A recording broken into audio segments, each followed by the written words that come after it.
నమస్తే, welcome to దృశ్యం. మన విశ్వం అనంతమైనది. అందులో ఎన్నో వింతలు విశేషాలు. కొన్నైతే మనం నమ్మలేం, నిజమేనా అనిపిస్తాయి. ఇంకొన్ని అంశాలైతే సైన్స్ సిద్ధాంతాలని నిలదీస్తూ ఉంటాయి. అందులో కొన్ని విచిత్రంగా ఆశ్చర్యకరంగానూ ఉంటాయి. ఇప్పుడు మనం చూడబోయే విషయం కూడా అలాంటిదే. క్లుప్తంగా చెప్పాలంటే నైన్త్ వండర్కు ఏమాత్రం తక్కువ కాని ఆ వింతైన ప్రదేశమే ఇవాల్టి దృశ్యం.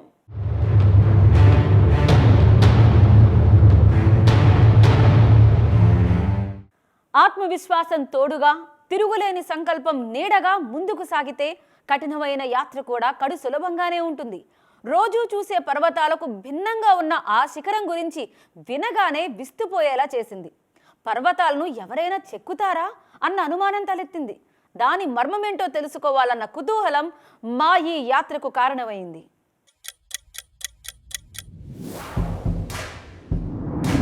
గ్రేట్ వాల్ ఆఫ్ చైనా, జోర్డాన్లోని పురాతన నగరం పెట్రా, బ్రెజిల్లోని ఎత్తైన ప్రసిద్ధ విగ్రహం, పెరూలోని మచుపిచ్చు పర్వతం, మెక్సికోలోని పురావస్తు ప్రదేశం Chichen Itza, Colosseum of Italy, Agra Taj Mahal, కాంబోడియాలోని అంగోర్ వాట్ ఆలయం. ప్రపంచంలోని 8 వింతైన ప్రదేశాల గురించి ప్రతి ఒక్కరికీ తెలుసు.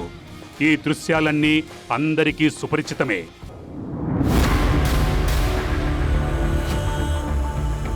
కానీ ప్రపంచంలో 9వ అద్భుతం కూడా ఉందా? దాని గురించి ఎవ్వరికీ తెలీదా? ఉంటే ఎక్కడుంది?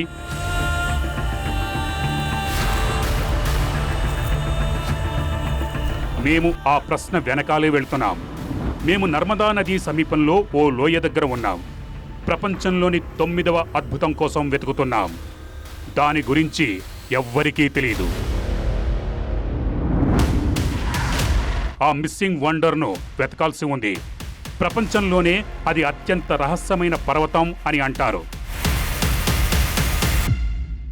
आप सोच रहे होंगे कि एक पहाड़ कैसे अजूबा हो सकता है, तो ये भी मैं आपको बता देता हूँ. आपने तमाम दूसरे पहाड़ देखे होंगे, वहाँ मिलने वाले पत्थरों पर गौर किया होगा, जो कहीं गोल होते हैं, कहीं बेडौल होते हैं, छोटे बड़े होते हैं.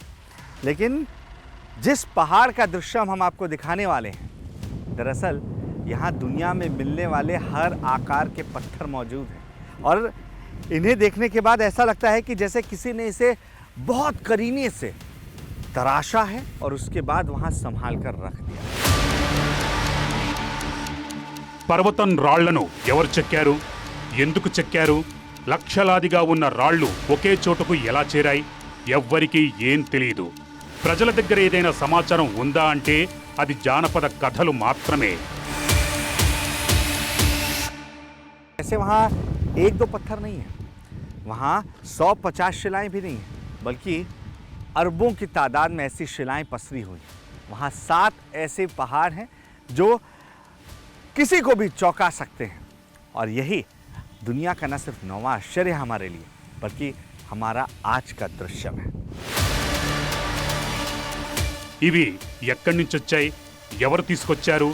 ఇవాల్టితో ఆ రహస్యం బయటపడుతుంది. మధ్యప్రదేశ్లోని దేవాస్ ఎదురుగా ఓ ద్వీపం ఉంది. ఆ ద్వీపంపై ఒక అడవి ఉంది. ఆ అడవిలో ఎత్తైన మట్టి దిబ్బల వెనుక ఆ అద్భుతం ఉంది.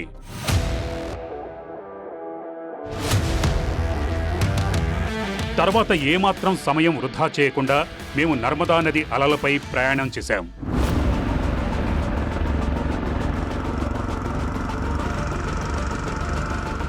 ఇక్కడి పర్వతాలు, అడవుల్లో ఎవ్వరికీ తెలియని అద్భుతాలు అనేకం నిక్షిప్తమై ఉన్నాయి. అందులో ఒకటే ఈ అద్భుత పర్వతం. ఆ ద్వీపం చాలా పెద్దది. అక్కడ ఓ గ్రామం కూడా ఉంది. అద్భుతాన్ని కనుగొనే ముందు ఆ గ్రామానికి చేరుకోవాలి. పర్వతం చిక్కుముడుల్ని తెలుసుకునేందుకు ఇది అవసరం. మా పడవ 2 కొండల మధ్య సాగుతోంది.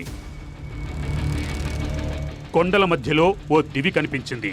మేము పడవను ఆ వైపే మళ్లించాం. రహస్యంగా ఉన్న ఆ పర్వతం ఎంత దూరంలో ఉందో తెలియదు. కానీ గమ్యం దిశలో ఇది మా మొదటి అడుగు. మొదటి అడుగులోనే ఈ ప్రాంతానికి సంబంధించిన మొదటి కథను మేము విన్నాం. పడవ నడిపే వ్యక్తి చెప్పాడు, ఈ భూమి ఒకప్పుడు బాణాసురుడు అనే రాక్షసుడి నివాసంగా ఉండేదని. ఇక్కడ ఒకసారి మహాదేవుడు కూడా ప్రత్యక్షమయ్యాడు. బాణాసురుడిది ఓ పౌరాణిక పాత్ర, కానీ నర్మదా బేసిన్ ప్రదేశం వేల సంవత్సరాల నాటిది. ఒకప్పుడు ఇక్కడ డైనోసార్లు నివసించాయి. దానికి సంబంధించిన ఆధారాలు లభించాయి. దేవాస్కి 100 కిలోమీటర్ల దూరంలో థార్ అనే ప్రాంతం ఉంది. అక్కడ గుడ్ల శిలాజాలు, డైనోసార్ల గుళ్ళు దొరికాయి. అవి 256 శాస్త్రీయ పరీక్షల్లో 7 కోట్ల సంవత్సరాల క్రితం నాటిదని తేలింది. అంటే ఇప్పుడు మేమున్న ప్రదేశంలో ఒకప్పుడు డైనోసార్లు ఉండేవి. ఆ ప్రదేశం లక్షల సంవత్సరాల క్రితమే ఉంది. అంటే ఆ వింతైన పర్వతం అదే యుగానికి చెంది ఉంటుందా? ఇక్కడ డైనోసార్లు ఉన్నప్పుడు ఆ కాలంలో అగ్నిపర్వతాలు కూడా ఉండేవి. ఆ ప్రదేశమంతా అగ్నిపర్వతాల విస్ఫోటనాలతో ప్రభావితమై ఉండొచ్చు. అప్పుడే మా ఆలోచన సరైందేనని రుజువు చేసే ఆధారాలను చూశాం. ये देखिए, एक पास आना, इधर देखिए, ये पत्थर यहाँ बहुत सारे पड़े हुए हैं. यहाँ मुझे लग रहा है कि ऐसे ही पत्थरों का झुंड है. ఇక్కడి పర్వతం అగ్నిపర్వతాల విస్ఫోటనంతో ఏర్పడి ఉంటుందా? ప్రపంచమంతా అనేక పర్వతాలున్నాయి. ఇందులో ప్రత్యేకత ఏముంది 9వ అద్భుతమని పిలవడానికి? ఇలా అనేక ప్రశ్నలతో మేము ముందుకు సాగాం. ఈ ద్వీపంలోని గ్రామమా, ఆ రహస్య పర్వతమా, ఏం కనిపిస్తుందో చూద్దాం. ఆ పర్వతానికి సంబంధించి ఎలాంటి క్లూ దొరకలేదు. ఎవరిని అడుగుదాం? కనుచూపు మేరలో మనిషి జాడే కనిపించడం లేదు. దారిలో మనుషుల పాదచారులు కనిపించాయి. అదే దారిలో సాగాం. కాసేపటికి గ్రామానికి చేరుకున్నాక తేలికగా అనిపించింది.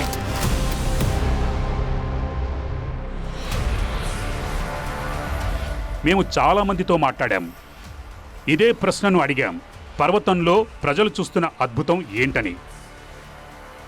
వాళ్ళు ఏం చెప్పారంటే ఆ పర్వతం రాళ్ళు చెక్కతో చెక్కినట్టుగా కనిపిస్తాయని. पहाड़ पर पत्थर है, ये जमा के रखते हैं, बड़े ढेर है, लंबे चौकोट वाले बड़े पत्थर हैं. अच्छा, ऐसे ही दिखते हैं हाँ, जैसे ऐसे दिखते हैं, जमा हुए बहुत सारे. कोई भी उठाने जाता तो उठते नहीं, बहुत वजनदार है वो. बहुत लंबे लंबे पत्थर है. अलग अलग आवाज़ आती है, टन अलग अलग आवाज़. जैसे आप पत्थर से पत्थर टकराओगे तो अलग अलग आवाज़ आएगी. हर पत्थर में आवाज़ अलग आएगी. ఆ పర్వతం 100 అడుగుల ఎత్తులో ఉందన్నారు. ఒక్కో రాయి ఒక్కో ఆకారం ఉంటుందని అన్నారు. దాన్ని కవాడియా పర్వతం అని పిలుస్తారు. अब मैं बोलते इसको जैसे लेकर जाना चाहे, कभी लेकर जाने तो की कोशिश करी थी बहुत सौ लोगों ने, तो वो जा ही नहीं पाता है, टूट जाता है, टुकड़े हो जाते हैं उसके. अच्छा, लेकिन बताते बहुत भारी है वो तो. भारी भारी बहुत है. उसमें ये क्या है कि 20-20 फीट 25-25 फीट नीचे एक जैसे ही है, जमी हुई है सब. ఆ అద్భుత శిలలు ఎక్కడి నుంచి వచ్చాయన్న అనుమానాలకు అవి మహాభారతం కాలం నాటి రాళ్లని వాళ్లే నిర్మించారని ప్రజలు చెప్పారు. కథనం ప్రకారం పాండవులు వనవాస సమయంలో నర్మదాలోయకు వచ్చారు.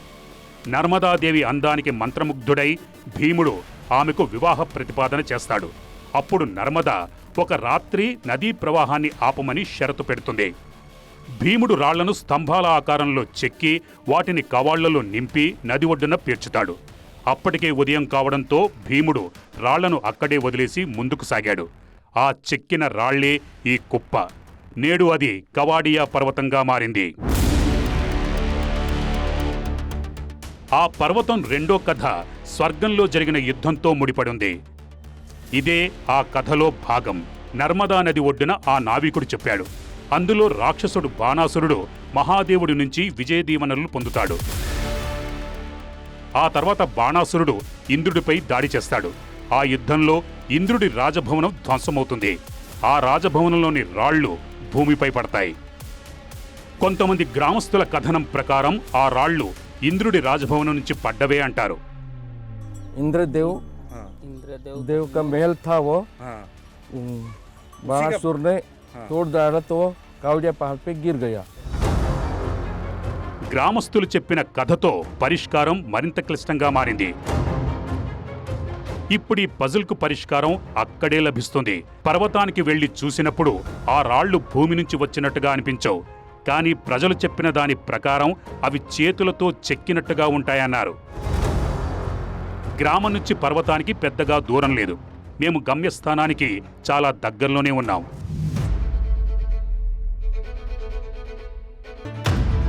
అడుగులు వేగంగా పడుతున్నాయి. ప్రపంచంలోనే అత్యంత రహస్యమైన పర్వతం ముందుంది. దాన్ని చూడగానే ఆశ్చర్యపోయాం. పర్వతాలంటే పెద్ద పెద్ద రాళ్లతోనే ఉంటాయని తెలుసు, కానీ అవేంటి కంచెరాళ్లలా ఉన్నాయి, అది కూడా భిన్న ఆకృతుల్లో ఉన్నాయి. హద్దురాళ్ల మాదిరిగా అసలు పర్వతాలు ఉంటాయా అన్న సందిగ్ధం తలెత్తింది. వాటి వెనుక కథ ఏదో ఉందన్న అనుమానం వాటి మూలాల్లోకి తీసుకువెళ్లేలా చేసింది. అసలు నిజాన్ని మీ ముందుంచేలా చూసింది. నిజం చెప్పాలంటే అవి రాళ్లలా అస్సలు కనిపించలేదు. చెక్కిన చెక్క కుప్పలా అనిపించాయి. 1000, 2000 కాదు, లక్షలు, కోట్లలో ఇలాంటివి ఉన్నాయి. ఇది మొత్తం పర్వతమే. వీటిని చూశాక మా కళ్ళలో నీళ్లు తిరిగాయి. దూరం నుంచే కాదు, దగ్గర నుంచి చూసినా రాళ్లతో కాకుండా చెక్కతో చెక్కిన స్తంభాల్లా కనిపిస్తున్నాయి. वाकई ये बता पाना मुश्किल नहीं बल्कि नामुमकिन नजर आता है कि ये कैसे संभव है। आप देखिए पत्थरों की आकृतियां आपको किस तरीके से नजर आ रही हैं, जैसा एक के ऊपर एक किसी ने ढेर लगा दिया और इसमें इन पत्थरों का जो आकार है वो अलग अलग नजर आता है. కొన్ని చిన్నవి, కొన్ని పెద్దవి, కొన్ని త్రిభుజాకారంలో ఉంటే మరికొన్ని షడ్భుజం ఆకారంలో ఉన్నాయి. పుస్తకాల్లో రాసుకున్నట్టుగా ప్రతి ఆకారం ఈ రాళ్లలో ఉన్నాయి. ఒక్క రాయి కూడా చెదిరిపోలేదు. చాలా పర్వతాలనే మనం చూశాం, కానీ ఇది అద్భుతమైంది, అతీంద్రియమైంది. నిజం చెప్పాలంటే మాకు కూడా ఇవి పర్వతపు రాళ్లలా అనిపించడం లేదు. ఏదో రాజభవనం అవశేషాలుగానే ఉన్నాయి.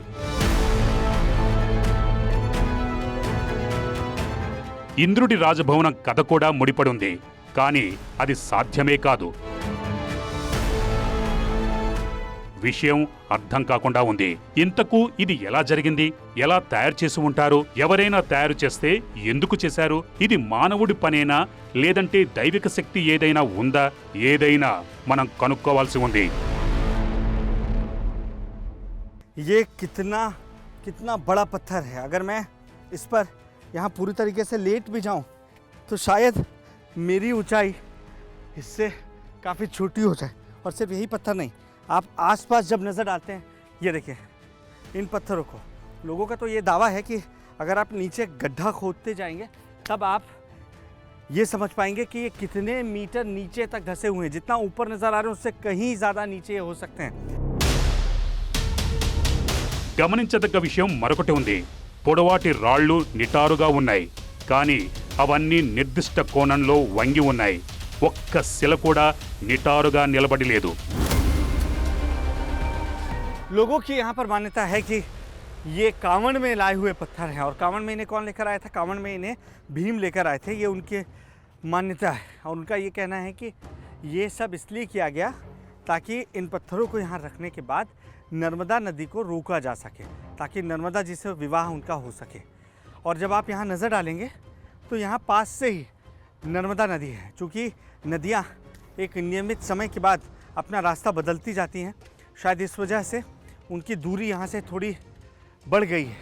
लेकिन लोगों का मानना है कि पहले नर्मदा यहीं से बह रही थी. उनको रोकने के लिए ये पत्थर रखे गए थे. और आपको भी ऐसा ही लगेगा. ప్రస్తుతం మా దిశ పర్వతం పైకి సాగుతోంది. అక్కడ ఏదైనా ఖచ్చితమైన క్లూ దొరుకుతుందేమో అని భావించాం.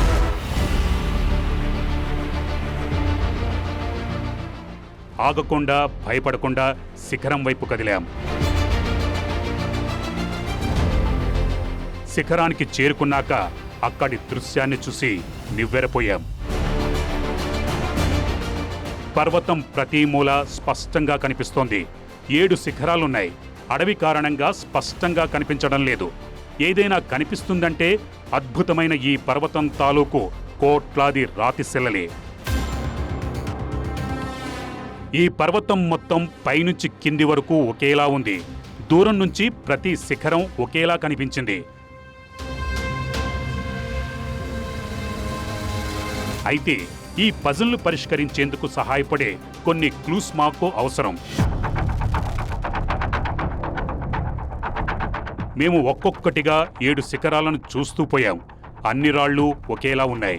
ఒక్క రాయి కూడా వేరేలా లేదు. ఈ పర్వతాలు ఇలా ఎందుకున్నాయో సమాధానం దొరక్కపోతే మిస్టరీగానే మిగిలిపోతుంది. అందుకే దీన్ని ప్రపంచంలోనే అత్యంత రహస్యమైన పర్వతంగా చెబుతుంటారు.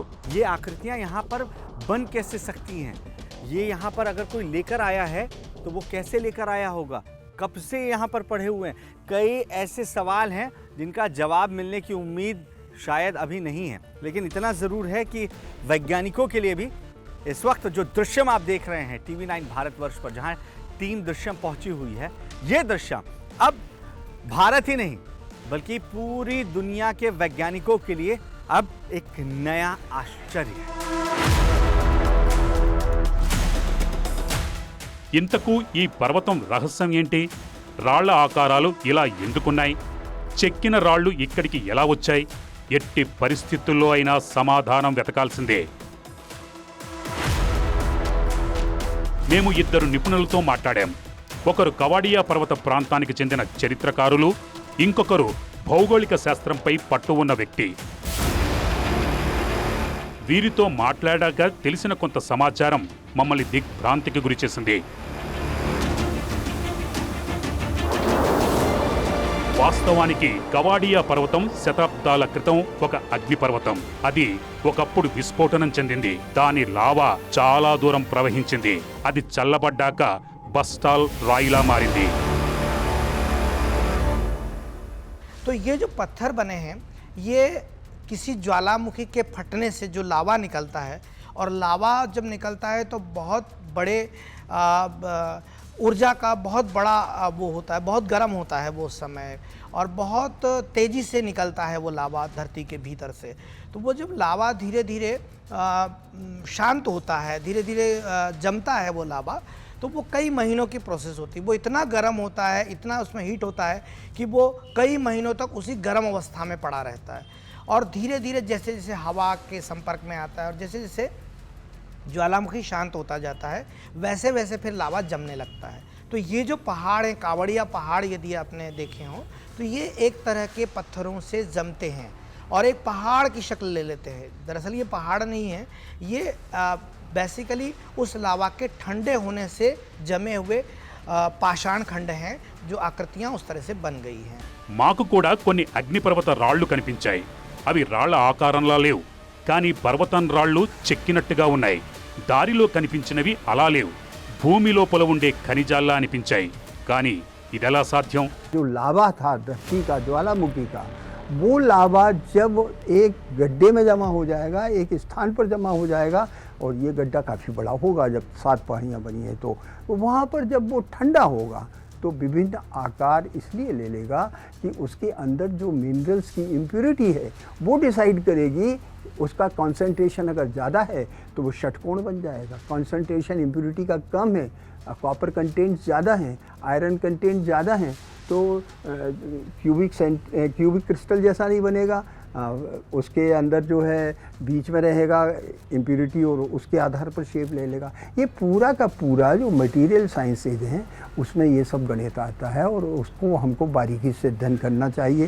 ये अलग अलग शेप के क्रिस्टल ही इस बात का पुख्ता प्रमाण है कि उसके ज़मीन के नीचे बहुतायत बहुत बड़े तादाद में मिनरल्स मौजूद हैं.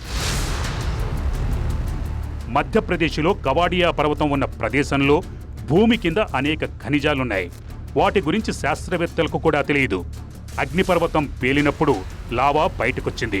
అది చల్లబడినప్పుడు లావాలో ఉండే ఖనిజాలతో అవి ప్రత్యేక ఆకృతిగా మారాయి. जब मैंने इसका विस्तृत अध्ययन किया तो तो मुझे दो चीज़ें वहाँ काफ़ी विचित्र नज़र आई जो वैज्ञानिक दृष्टि से बहुत महत्वपूर्ण हैं। पहली चीज़ तो ये कि वहाँ जो हीट रेडिएशन ऊपर जाता है, यानी धरती की गर्मी जो निकलती है वो वहाँ जो कंडक्शन से आती है फिर ऊपर रेडिएट होती है, तो उसकी क्वांटिटी वहाँ अधिक थी। और दूसरी चीज़ वहाँ पर जो ग्रेविटेशनल पोटेंशियल है उसमें एक हम्प है, डंप है कि इसकी ज़मीन के भीतर किसी न किसी चीज़ की अभी भी ऐसी कुछ चीज़ें हैं जिनका कि हमको अभी तक ज्ञान नहीं है। ఇదిలా ఉంటే అగ్నిపర్వతాలు ప్రపంచవ్యాప్తంగా చాలా ఉన్నాయి. ఇందులో ఆశ్చర్యమేముంది? సమాధానం విన్నాక తల నుంచి పాదాల వరకు వణికిపోయాం. కవాడియా వంటి పర్వతాలు భారత్ సహా ప్రపంచంలో 5 దేశాల్లో మాత్రమే కనిపించాయి. దక్షిణాఫ్రికా, ఆస్ట్రియా, ఐర్లాండ్, ఇంగ్లాండ్, భారత్లోని మధ్యప్రదేశ్. ఇందులో కూడా అద్భుతమైన బస్టార్ రాళ్లతో కూడిన అతిపెద్ద పర్వతం భారతదేశంలోనే ఉంది.